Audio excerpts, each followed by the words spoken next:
Oh, okay, so good night, guys. Can we Pwede talk? ba kita makausap? Sige.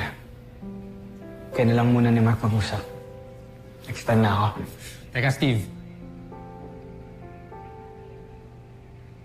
Ako na lang aalis.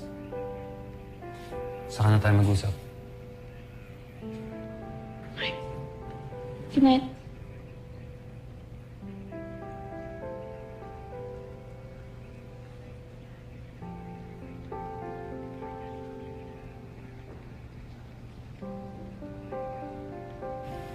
So, ano yung gusto mo pag-usapan natin?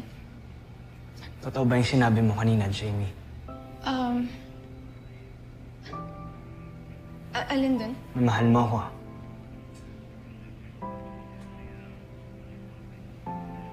Steve? Jamie, hindi natin pwedeng entertain yung mga ganyang pakiramdam. Nakita mo naman kanina, di ba? Ang gulo pa ng mundo. Hindi nila tayo tinitigilan. Jamie, hindi mo ako pwedeng mahalin. Kalimutan mo yung nararamdaman mo sa akin for your own sake and everybody else's.